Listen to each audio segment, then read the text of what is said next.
I'm sorry there's no puppet play tonight. I'm digging right into chapter 10 of The Search, and that's going to take the whole time. It's one chapter and one read. Okay, for those of you who've been following, we are now on chapter 10 of The Search, A Bit of Truth. And I will put the last reading at the end and up here on the eye. And please go to the playlist. That's where you'll find the story to this poem. It's called The Search. Chapter 10, A Bit of Truth. Sheridan woke up in her own bed, in her own house, in her own room. A long stretch relieved her muscles of their morning stiffness. She wondered if Michael might come over, and then she remembered Vida, Catch, Diggory, and Cook. She also remembered some faint figure called Shepherd. Maybe sleeping here wasn't such a great idea after all, although the night's sleep had remained uninterrupted by tormenting dreams. Breakfast was delicious bagel and cream cheese. She found sliced strawberries in the refrigerator and placed them atop the cream cheese. Sheridan had to admit Hidden's supplier knew quality and was willing to pay the price for it. She was enjoying that bagel. A sense of purpose behind the treatment she received tugged at her and made her worry. Somebody was up to something. Of course, she knew that, but that was a little aside up in there. But she couldn't figure out what it was. None of what she'd experienced was accidental. Even finding her way into the town days before must have been a part of their agenda. She just couldn't see how such a manipulation of events was possible. The lobby of the inn was strangely empty. She found Hidden's population gathering in the large ballroom. Diggory came up behind her and stood at her side, hooking his arm through hers. His action felt like a child seeking security. "What's this?" "I don't know, Dig. I just found everyone in there. It looks like Shepherd is speaking to them, but I can't hear any of it." Turning around, she smiled up at her new friend. The mute button got pushed, I guess. "Can you hear?" Diggory snickered at her reference. "No." "More secrets, Sheridan. This is scaring me more every day. It's just not realistic." Shepherd looked up and motioned the two into the room. "Please sit here in the front. I am ready to tell you some truth." "That would be nice," Sheridan replied sarcastically. "You have met everyone in Hidden. I want to let you know they are here for you. Each has had a part in your journey thus far. So there is an agenda here. Why has no one answered our questions?" Sheridan asked. "My beloved helpers in Hidden are not able to answer some questions without me. They are my liaisons." "Liaisons? After all this time and confusion, we find out that we have been held here by go-betweens?" Diggory's voice rose to a crescendo. "Vida, why didn't you tell me about this? You've been my closest friend since I've been here. Why couldn't you give me some idea? What is so special about this man you all follow like those two sheep he brought with him?" Sheridan felt the hot tears of frustration flowing down her cheeks. "I was waiting for some big event." "This is all there is?" Sheridan pointed to Shepherd. "We help you while you are here. We are your connection until you find your way." Shepherd is much more than you see, Sheridan. Please believe me, we told you all that we could. We don't go beyond the meadow. Vida pled with Sheridan. Sheridan turned to Catch, who stood silently behind Shepherd. Catch, what were you talking about last night? You said a lot I don't understand, and I'm sure Diggory doesn't either. What did you mean by hidden being a different realm? Catch said nothing but simply pointed to Shepherd. Enough, Diggory yelled. You're running some sort of cult and pulled us into it. If you think you aren't going to let us go, I have news for you. I'm not asking permission, Diggory went on. I'm getting out right now, and I'm taking the lady with me. Diggory's threatening tone didn't faze Shepherd. Your stay in Hidden has been in preparation for a journey we are about to embark on.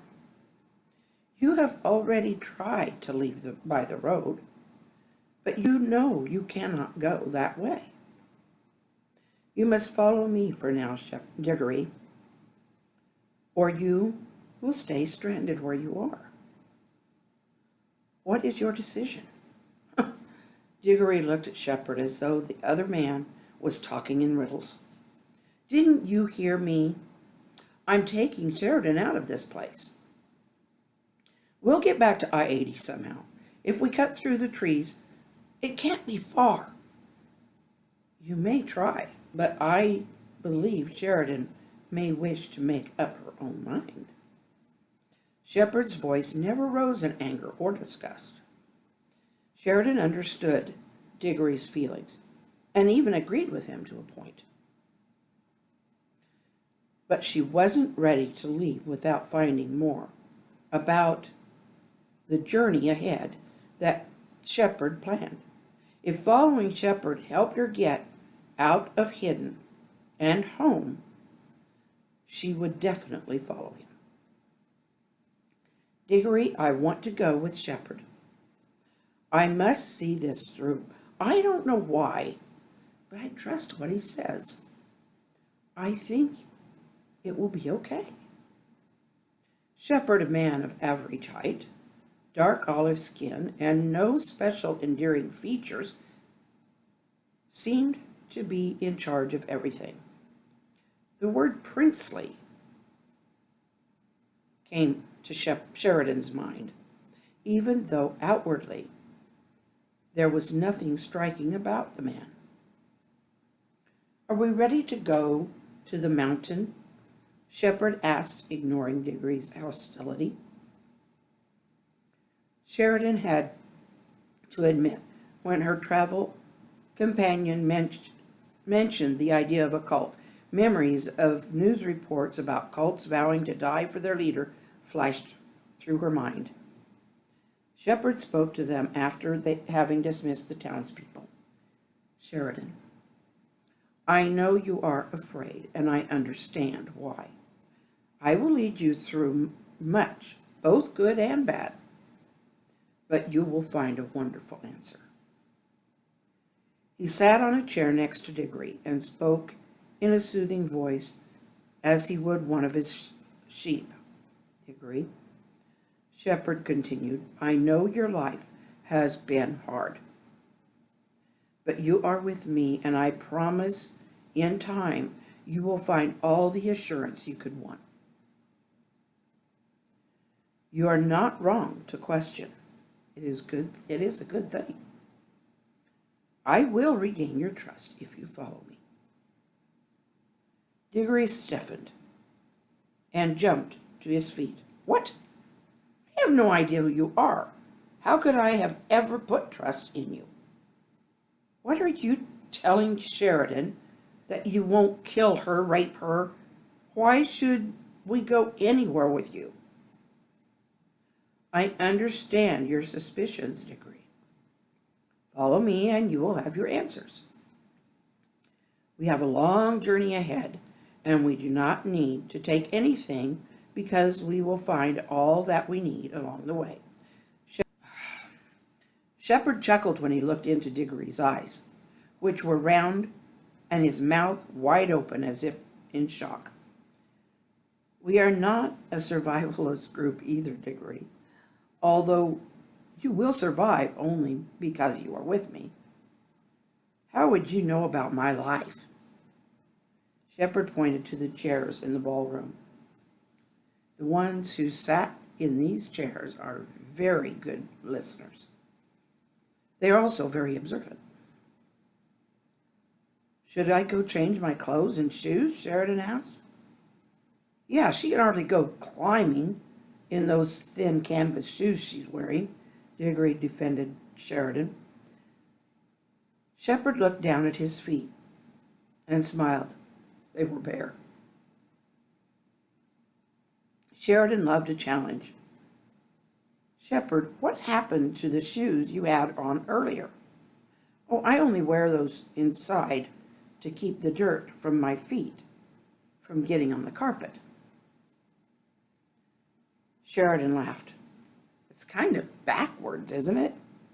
I'll be fine in my thin canvas shoes, Dig. Shepherd smiled, but gave no explanation as to why he wore shoes inside and not outside. Although right now, they were bare. I guess they were clean. The trio walked out the large doors of the inn, with Diggory following Sheridan. Bah, bah, so we're the sheep. I guess that's up to you, friend, Shepherd remarked evenly. Sheridan felt their guide was familiar in a calming way. It was as if she had met him before. She hadn't seen him, but she knew about him in some way. She felt assured she'd remember during their journey. Diggory didn't trust any of it. It would take much more than for her young friend to get over years of anguish and drug-induced paranoia. She could only imagine living on the streets, waiting for the next fix and hoping no one would kill you over a piece of cardboard box. He'd never defined that life. She could only try to imagine. She sensed Diggory's trust in her, but knew trust was uncommon for him. I must represent a motherly figure. They walked down the street to the path, and Angel Choir strolled up the opposite side toward Angel Choir Church. Shepherd, what can you tell me about Angel Choir? They never seem to notice us. I can barely hear them, but the hum of their chanting is beautiful. I'm especially impressed by their diversity considering their uniforms. All different, but no one challenges their position. They are very odd. Angel Choir isn't odd for them, Sheridan. Have you ever seen a school where all the children wear uniforms? Yes, but this can hardly be the same thing. No, it isn't the same thing. But they wear their uniforms without question, much like children in school.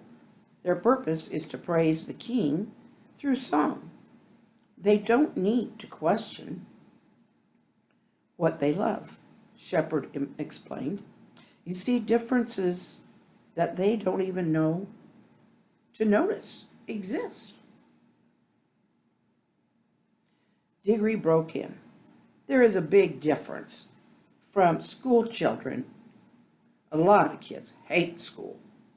Shepherd and Sheridan laughed, but Diggory hung back, shuffling his feet. That's where the story is leaving off for chapter 10. So next week, it's chapter 11. So smile and wave, and we'll see you then. Good night.